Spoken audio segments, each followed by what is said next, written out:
Even in this game, all the open world stuff is just like, yeah. yep, you do it. I got to Nibelheim and I did like 15 minutes of it, and I was like, I am done for the day. The only reason I'm continuing with the open world stuff here is I'm committed. I guess you could call it, Nibelheim is literally like 1/3 as long as Cosmic and I know I'm near the end, too. What? It's like some sort of fallacy where, like, you put a certain amount of time in and you're like, well, I already have this amount of time in, I might as well finish it off, you know? That's where I'm at right now, because I'm like, I'll just skip it. And I'm like, no, I want the platinum. Have you unlocked the Chocobo yet? Yeah, it's fun. I've been having a good time with it. Yeah, at least Nibelheim is like, I mean, you're burnt out and you're bored, but at least the Chocobo is super snappy. Yep. And you can do stuff like, if you like mash L2, like the hover, and you just mash it, he'll go like, it almost feels like an exploit or like a glitch, but like he'll go way too fast in the air. You should try it. I will then. But yeah, I was like, oh, I didn't even play that much today, and I was like, I need a break. This open world stuff. And every time I enter a new area and they show you how many of the intel information, and there's like 30 circles to fill, and you fill one, I'm like, oh my god.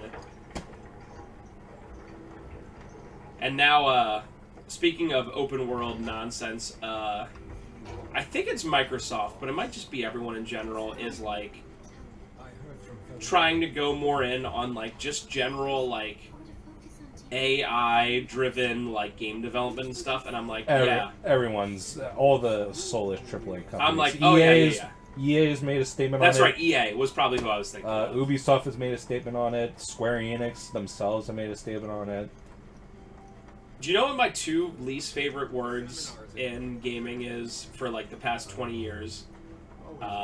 It's procedurally generated, because procedurally generated to me equals boring as crap. Yeah. I mean, look at Starfield. Look at how unbelievably boring that game is. Or No Man's Sky when it first started. It's like AAA open world game design is already like completely barren, formulaic, copy and paste trash, and like they want to introduce AI generation to it. It's like, are you kidding me? Yeah. It's gonna be a wasteland of boring, nothing, soulless, lifeless time wasting. I can't even imagine if like a bunch of humans putting it together pretty much only make this big open world and just put crap on top of crap. Some AI is just gonna be like, so you're telling me you need it this big and you need this many things there. Great, got it. And it's like, oh god, it's gonna be so boring.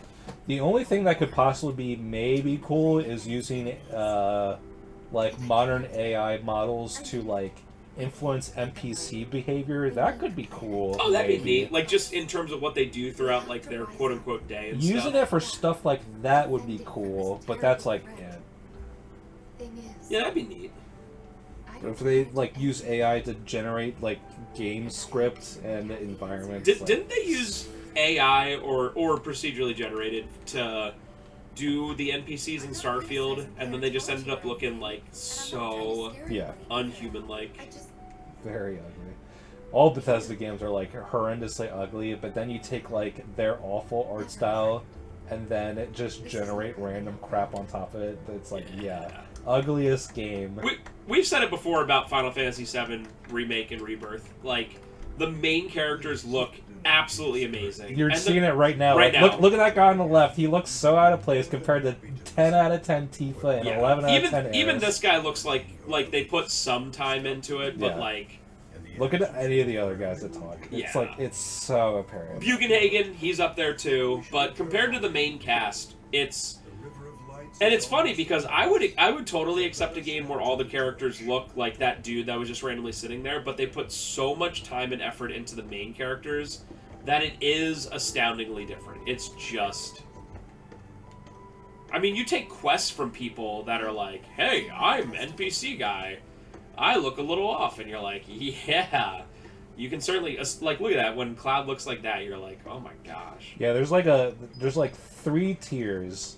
And, like, the amount of effort is just astoundingly different. Oh, yeah. Tier 1, which is just NPCs. They look like junk. It's like this guy. This is probably one of the better ones. It's like, look at the difference between them. It's like a world of difference. Then you have Tier 2, like, Bugenhagen, and characters. I guess there's like the mayor from Junon. Yeah, I guess there's 4 tiers now that I think about it, because tier 3 would be like Scarlet and characters like that, yeah. like characters that look really good, and then tier 1 or tier 4 is like Cloud and Aeris. Yeah, just like tier 3 is like Scarlet, Rufus, Heidegger, that kind of thing. And I get it. Why would you? I mean, it's literally impossible to spend that much time on these NPCs. Yeah. It's almost like a bad thing when you make everyone else look so awesome. Then you see an NPC and you're like, what is this? You can just tell when someone's about to give you like a quest because you walk up to them and they put their arms up like almost robotically and they're like, hey, are you Cloud? And it's like, okay. I bet you're about to give me a quest or something. Also, I know it's an RPG, and the general, thing generally boils down to, in this game, fight something, find something, or do a minigame. But, honestly, at this point, with, because I'm doing all the quests, I'm just to the point of, I don't know, there's this one where, it's the last quest in Cosmo Canyon, and it's like, hey, some G-spirits got away. Go find them, and you find them, and they take over some enemies and make them more difficult, right? And you fight them, and then they're like, screw you, and they go 100 meters away and find more enemies, and they make them stronger, and they go, screw you, and you do it 4 times till they overtake a boss. And I was like, God, this is so boring. Like, the fights are fun. The fighting in this game is great, but I was like, just don't even give me the excuse of go find them, follow this thing that's 100 meters away. I was like, good lord, dude, I'm ready for this game to be freaking over. It's like, this game is really long, but it's like, you just think about what is going on. There's just so much filler. Yeah. Like I said, I'm at the point where I've been having to put a little more time in than I normally do because I really want to be ahead of the LP.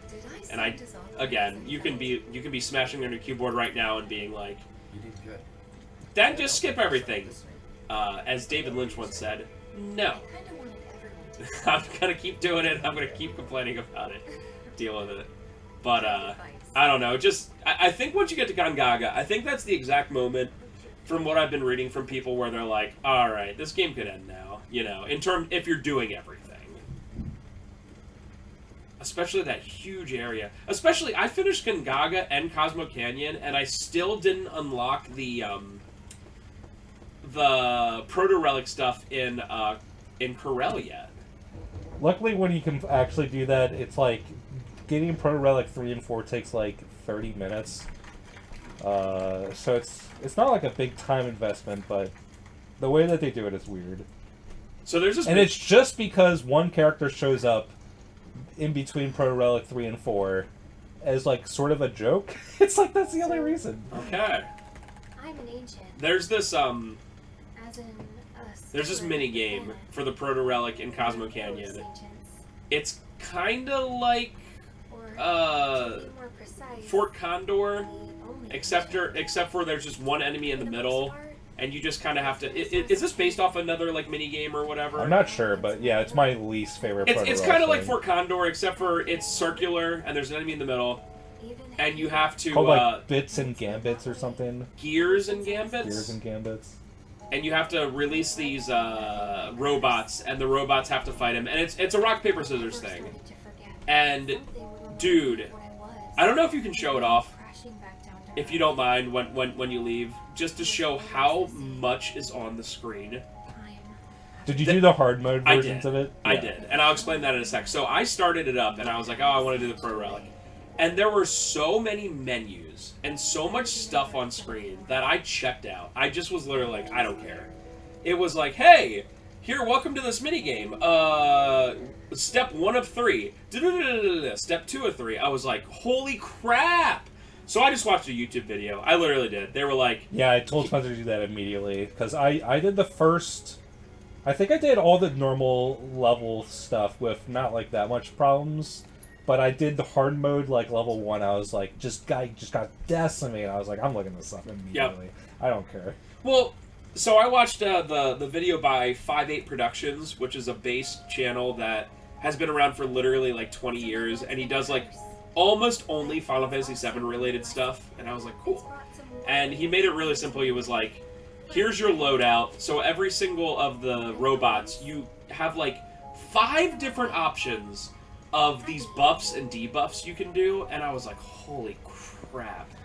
And he was like, just buff them this way, start it out, let out 2 blues here, go left, let out 3 reds, and you win. And I was like, great, that's exactly what I need. I'm not spending hours on this effing minigame. Yeah. And it's, sorry, Square, I'm not doing it. And they call it Gambits because it's clearly based on Final Fantasy XII's Gambit system, which has, like, it's very similar in that way. But, like, you're making, like, a Gambit for your party members for the rest of the game. It's the core experience of the entire game. But, like, just putting that into, like, a one-off filler minigame, it's like, no. What I did is I looked up a video, and I just followed exactly what they did exactly.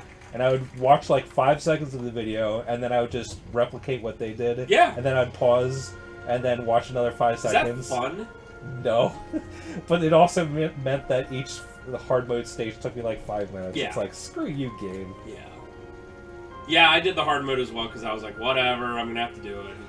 The other one that kind of really sucks is the hard mode Cactar. Oh, and that's all skill-based, too. Yeah. God dang it. And it's like, it's especially frustrating because you have to do 2 of them as Eris. And it's like, it sucks because Eris sucks to play as solo. Yeah. That's yeah, when I saw Eris was the level 2 one, I was like, oh. I assumed it was all Yuffie. And I was like, well, that's at least kind of fun. The Yuffie one's not too bad. And then it wasn't, and I was like, oh, God. That's another one that I just pretty much just copied as something. Yeah, now that I know that there's a hard mode on that, I'm just literally going to watch whatever someone does. Yeah, luckily, like, Fort Condor is really hard, but, like, and that... It was pretty fun, though. I liked Fort Condor. And Gears and Gambits is also hard, but you can just copy a video, because there's just... It's all, menuing. That is also true. But... Yeah, the bad part about the Cactar is it really is all skill-based. It is, yeah. Dude, at this point, since I talked it up, I really, really want you to just show, like, the menu. When older people tell me, in the store, like, usually people in their 50s or 60s, sometimes in their 40s, when they're like, honestly, games are just too confusing nowadays. And sometimes they take it too far and they're like, I stopped at Atari, a joystick and a button, that's all I need. And I'm like, okay, boomer, got it, whatever. But, like, legitimately, when stuff like that happens, and it's a mini-game, and I'm given, like, 5 menus of explanation for it, I'm like, what is this? I'm not in school. Like, for the love of God. That's why I don't play, like, World of Warcraft and these big MMOs, because they're just constant menuing and all this ridiculous stuff. I'm like, no, this isn't my job.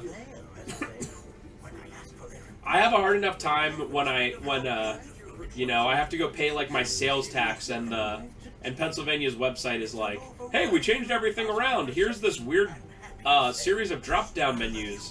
Which exact tax do you want to pay? I'm like, okay, well, at least this is work, you know? When it's a game, I'm like, oh, God, F this. Yeah. And, again, I want to be clear. I'm not saying it's got to be Pac-Man, you know? Nothing more complicated than that, but, dude... There's a reason people get annoyed with Final Fantasy VIII, and it's because it has a billion trillion menus and tutorials and all this nonsense that you're like, please stop. Yeah, Junctionina is, like, one of the worst explained systems, and it's just overly complicated. This is, by the way... And again, if you want to watch me do an entire initial level playthrough of FF8 until the very end, at least, I know that game inside and out. I can do initial level, I can do whatever I want in that game, but it's overly complicated and poorly designed. We have it all up on the YouTube channel. By the way, that part where Trev was following Bugenhagen, who was giving exposition while Trev was following him, that's Trevor's favorite type of gameplay in the entire world, by the way. Yeah, it was so sad when I forget the exact first time they do it. I'm pretty sure you just do it in calm. Yeah, you follow that stupid in guy, the ex-soldier guy, and I was like, dang it, it's still in this game. I mean, and the big problem with these stupid walkie-talkie sections is that you can never skip them. There's never an option to push start. You can and skip cutscenes, but you can't skip walkie-talkie. And like this part, I can just mash circle and get through it pretty fast. It's not ideal, but I can still do it. But the walkie-talkie section, it's like you just do it.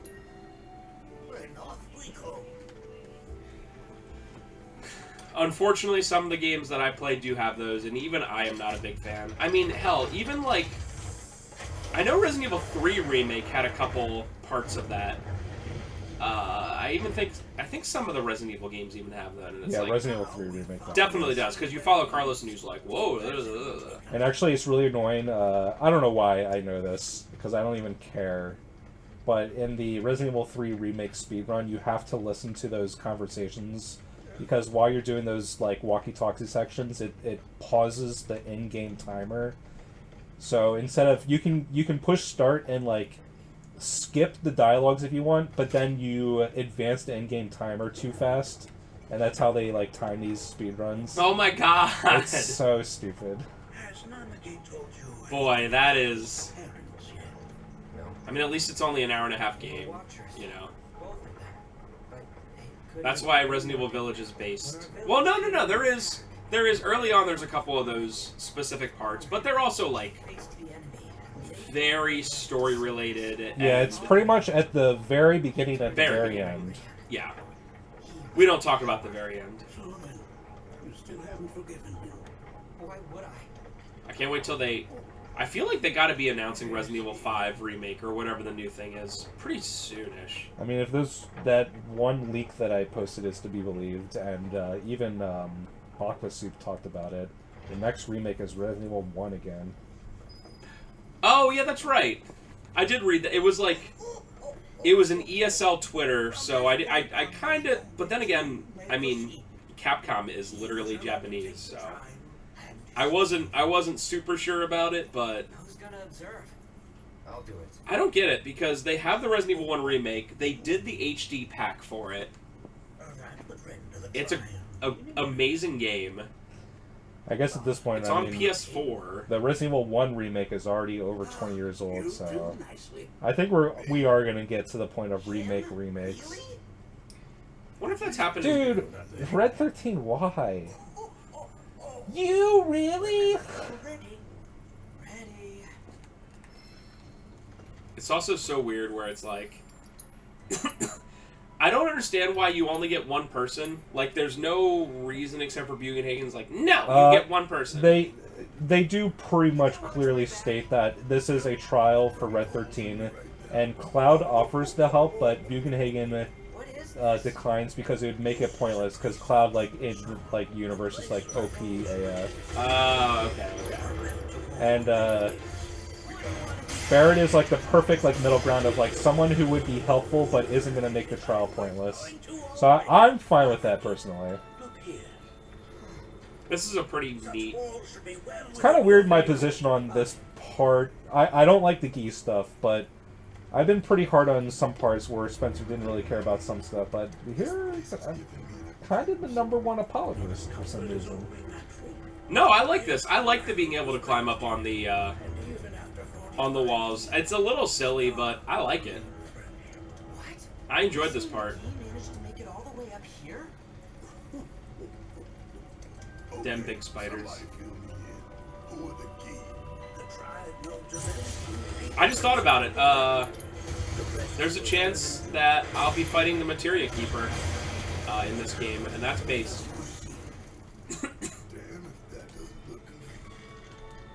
Fight it, Nanaki. Whee! Wait, isn't Materia Keeper the thing you fight as Zack and Sephiroth in, like, in the Calm flashback? Oh, that's right. But it's definitely not that way in the OG. No. Don't you fight it in, like... Nibelheim. In the mountains. Yeah. That's why I was like, oh, well, I'll get to fight Materia Keeper. Sigh. Yeah, they retrofitted it to the flashback. I guess. Maybe Materia Keeper 2. Electric Boogaloo. There are a lot of fights in Nibelheim. I think they... Yeah, I won't spoil it for you, but they move around one other boss they fight in Nibel, but somewhere else. That's all I'll say. Alright. I'm sure it's somehow effing Sephiroth. This game can't go 5 minutes story-wise without being like, Sephiroth. And I get talking about him, he's the big bad guy, but they do the show don't tell too much. They're like, hey, it's actually gonna happen here. You're gonna do all this Gi stuff, and then 1 second later they'll be like, remember Sephiroth-sama? Remember him? It's like, yes, I remember him, he's the big bad guy. Well, I do not like the addition of the Gi story stuff here. I don't quite understand it. Especially later. It doesn't make a whole lot of sense what's going on. It's like... So, in the original game, the Black Materia is really just an unexplained MacGuffin. It just exists. Sephiroth wants it, it's really powerful, it's gonna summon Meteor, but it just exists. And it's in the Temple of the Ancients. And I can understand them wanting to, like, give backstory for, like, such an important, like, plot device. But what they did is, like, just, it's really confusing because the Gi can't, like, enter the Lifestream. And it's like, why can't they? And they don't explain that part. It's like, okay, the Gi want to destroy everything with Meteor because they can't go to the Lifestream. But why can't they go to the Lifestream? Is it... Wait. This is a really silly question, but... the Cetra can go to the Lifestream, yeah. Right? And the Cetra like, were... I might be super wrong here, but the Cetra were, like, aliens, right? Like, to the planet? Or is that just Genova that was an alien? I'm pretty sure Genova's just the Okay. Maybe they're saying the Gi are aliens to the planet? That's the one theory I made, but they don't really say that, and if they are aliens, it's like, what? It's also weird, they talk about it a little bit later, about his dad, Seto. Spoilers, I know. Where, like, you talk... Oh, in fact, you won't see this because it's in that side quest I talked about, but the Gi are like, so Seto came in and we shot him until he died, but man, we really respected him. You remember that? When you do that side quest with where you have to help the Gi, and then Red 13 makes the promise to get the Black Materia.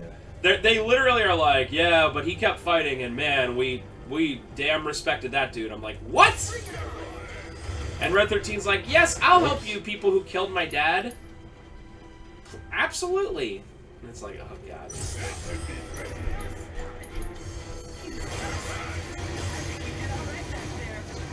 Magic at this game.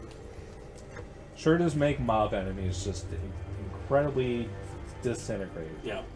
It's nice when you're replaying this game for the 3rd time, aka me.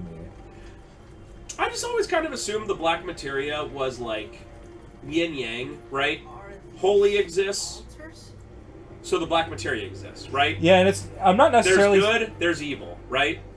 That's just, you don't have to explain that there's good and evil. Yeah, I'm not necessarily saying that in the original game, them not explaining Black Materia is like a objective negative.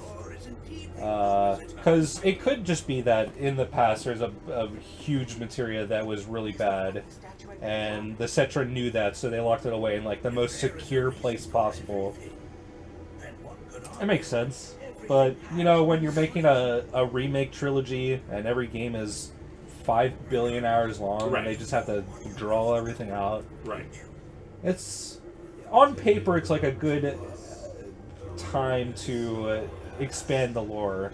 But then the lore is confusing and doesn't make a ton of sense. Maybe though... I mean, the Gi plotline is pretty unfinished in this game. Yes. A lot of things are unfinished in this game, so maybe they'll explain it more in part 3. Yeah, sometimes there's questions that you would like to be answered, and I just don't think that was one that anyone really cared about. They weren't like, well, who created the Black Materia? It's like, nobody cares, you know? Like, what are you gonna ask them? Like, who created the planet? Who created the holy? Like, whatever. They exist. Ugh, It's fine. whatever. It's fine. Yeah. No, immersion. Immersion. You didn't see the beam of light.